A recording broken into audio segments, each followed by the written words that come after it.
What's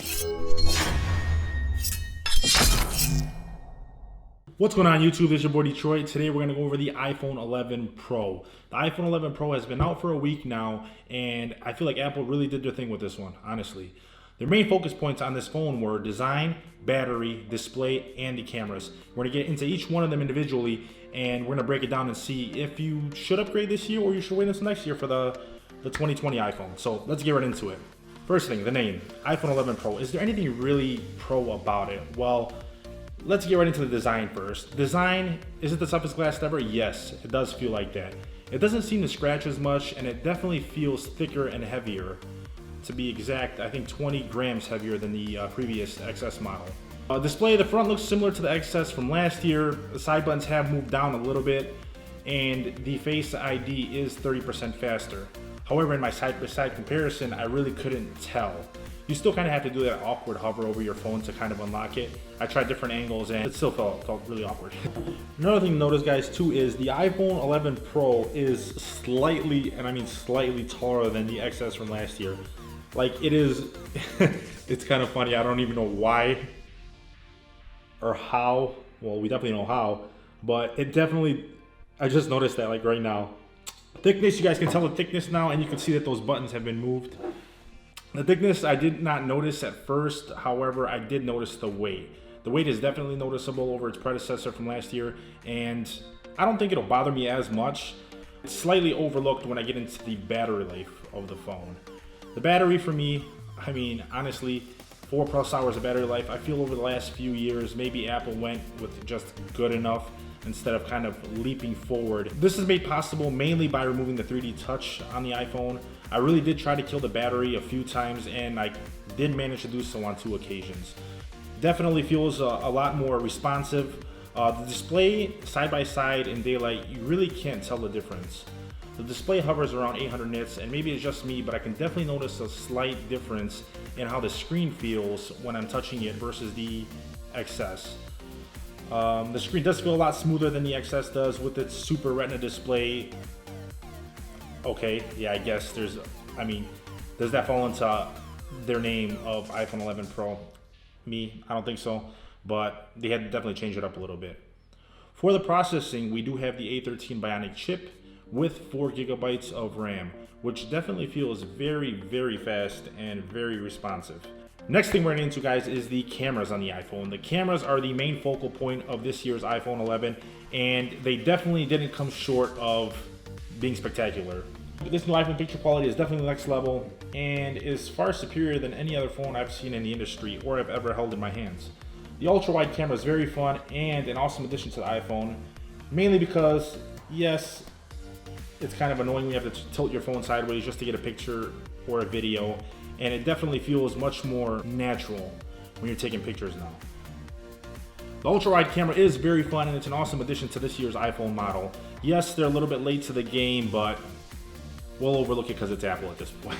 The wide-angle quality obviously isn't as good as the regular camera, but that's definitely to be expected. The picture quality, however, is spectacular. So is the zoom. The zoom is another thing that I was really, really impressed with this year. I took it down to the Riverwalk in Detroit, and I used it on a yacht a couple times. I used it on the GM building, and you can definitely notice the texture and detail coming out of the photos much, much better than I did from last year's model.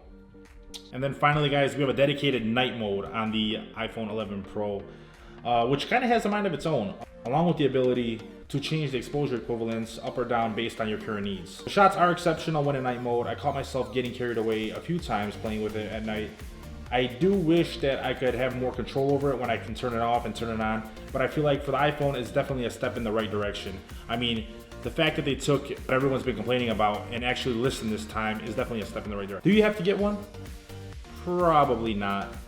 But for me personally, the cameras and the battery life, I feel like they definitely were a must for me, just because I'm a tech geek and I burn through my battery like no one else.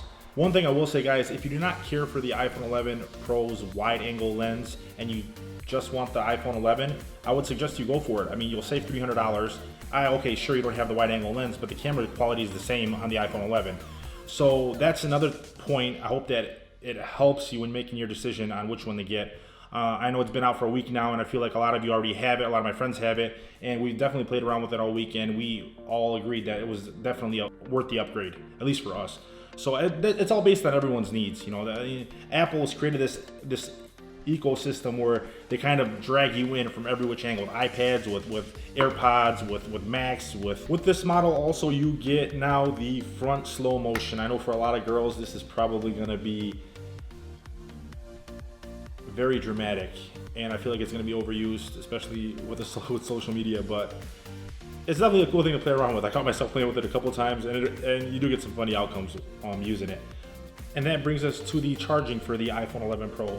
After years of shipping that 5-watt charger with a lot of the iPhones, they are now including the 18-watt charger with the iPhone 11 Pro. Sadly, it is only for the iPhone 11 Pro. 7 years ago, you guys acquired the rights from Harley-Davidson to use the Lightning logo, and I think we can all agree at this point, the Lightning charger is a fossil. I mean, would it really have killed you guys to just make it USB-C like the rest of the industry? I feel like it's those little things that add up that just kind of like piss consumers off. USB-C being one of those. That was one of those things going into this new iPhone that I was rooting for, and I didn't get it. So this ecosystem that Apple created, it isn't perfect, and every year they strive to make it better. I think it's important that they keep it affordable and they keep it user-friendly going forward, because I feel like if they get too far ahead of themselves, I feel like the rest of society is still trying to catch up. With iOS 13, it's no exception.